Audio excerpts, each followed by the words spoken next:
As we continue our journey on this Around the Bible tour, we move from the big, amazing story of Genesis chapter 1 into something closer, something more personal. Before, we watched God create the whole world, light, sky, land, animals, everything. It felt huge and powerful, like watching a grand movie where everything appeared with just a word. But now, the story slows down and comes closer, like someone sitting beside you to tell you something important and meaningful. Because this part of the story is not just about the world, it's about people. It's about how you and I came to be, and what God wanted life to feel like from the very beginning. Long ago, when the world was still new and perfect, God made a man. But this time, He didn't just speak and make him appear. God formed the man from the dust of the ground, like someone carefully shaping something with their hands. You can almost imagine the care, the attention, the love in that moment. It wasn't rushed, and it wasn't distant. And then, God did something truly special, something He didn't do with anything else. He breathed into the man, and the man came alive. He could see, think, feel, and move. This shows us something very important. People are not just here by accident. God made us on purpose, with love and care, and gave us life that connects us to Him in a special way, making each of us valuable and deeply important.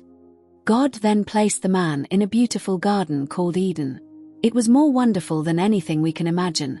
Trees full of good food, bright colors everywhere, soft grass underfoot, and peaceful rivers flowing gently through the land.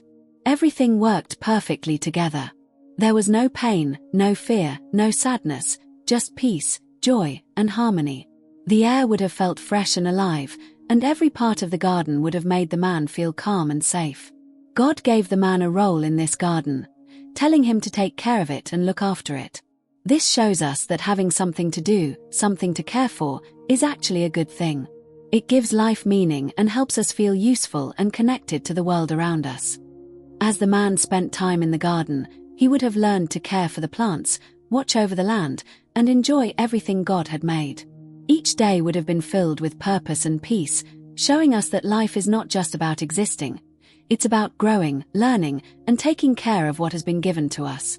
Even today, when we help others or take care of something important, we are living in the way God first designed us to live. In the middle of the garden, there were two special trees. One was called the tree of life, and the other was called the tree of the knowledge of good and evil. These trees were not just part of the garden, they were important choices. God told the man that he could eat from any tree in the garden except one. This wasn't because God wanted to stop him from enjoying life, but because God wanted to protect him and teach him how to trust. From the very beginning, we see that God gives us freedom, but also gives us guidance to help us make good choices. Just like a loving parent sets rules to keep a child safe, God was showing the man how to live well. Everything seemed perfect, but then God said something surprising: it is not good for the man to be alone. Even in a perfect world, something was missing. This helps us understand something very deep. People are not meant to live life all by themselves. We are made to share life with others, to talk, to laugh, to help, and to care for one another. No matter how beautiful life may seem, it feels more complete when we have someone to share it with. So God brought all the animals to the man, one by one, and the man gave each of them a name. Imagine the excitement of seeing all kinds of animals: big ones, small ones, fast ones, and gentle ones. As the man named them, he was learning, thinking, and discovering. But as he watched them closely, he noticed something: they all had partners. They had someone like them. But he did not. There was no one just like him, no one he could fully connect with. In this moment, we see that God understands our needs, even before we fully understand them ourselves, and He cares about making things right in our lives. Then God made the man fall into a deep sleep, and while he was sleeping, God took one of his ribs and made a woman. This was something new and beautiful. The woman was not made from the ground like the man, but from the man himself, showing how closely they were meant to be connected. When the man woke up and saw her, he was filled with joy and wonder. He said, "This is bone of my bones and flesh of my flesh." In simple words, he was saying, she's like me, she belongs with me.